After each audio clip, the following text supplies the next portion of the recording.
ធ្លា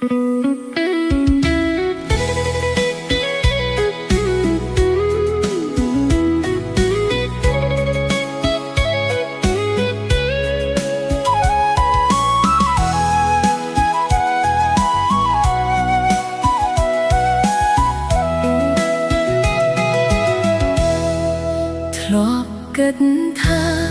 មិនចង់មានស្នេហាទៀតទេធ្លាប់គិតថាគ្រប់គ្រាន់ហើយនឹងការឈឺចាប់ដែលត្រូវគេក្បត់ឈឺច្រើនលើកច្រើនសារព្រោះតែស្នេហានៅតែមិនសមបំណងតែបើនៅម្នាក់ឯងយូរទៅខ្លាចបេះដូងស្រពោនឥតន័យសំឡេងជុំវិញខ្ញៀវខ្ញាតែក្នុងអរ៉ាស្ងាត់ស្ងៀមស្ដាប់ចំរៀងប៉ះចំបត់ខូចចិត្តនឹកដល់អតីតទឹកភ្នែកហូរទេវតាអើយខ្ញុំបន់ប្រាថ្នាសូមជួយផងក្នុងគ្រានេះម្ដងកុំខុសឡើយណាសូមឲ្យខ្ញុំជួបនោះស្មោះស្នេហានោះដែលមិនធ្លាប់ផិតក្បត់ចិត្តអ្នកណាហើយគេបើបេះដូងព្រមទទួលយកខ្ញុំពេលនេះគេនៅទីណាកំពុងធ្វើអ្វីដឹងឬទេខ្ញុំនៅរងចាំនៅអ្នកឯងគ្មានអ្នកប្រឡែងខ្ញុំសាយណៃកា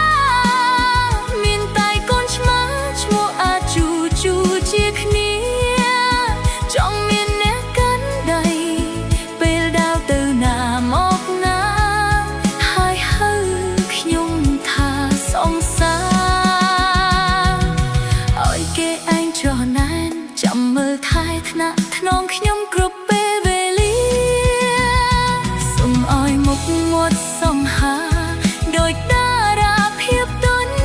បើរឿងលុយសូមឲ្យរស់រាន់វាចូលតន់ចិត្ត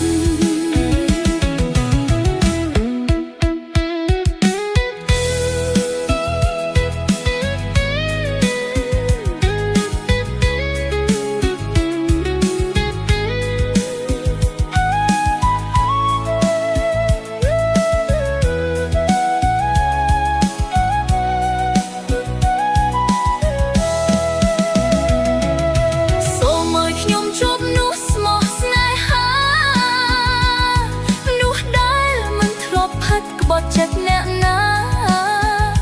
ហើយគេបើបេះដូងព្រមទទួលយកខ្ញុំពេលនេះគេនៅទីណាកំពុងធ្វើអ្វីដឹងឬទេថាខ្ញុំរងចាំ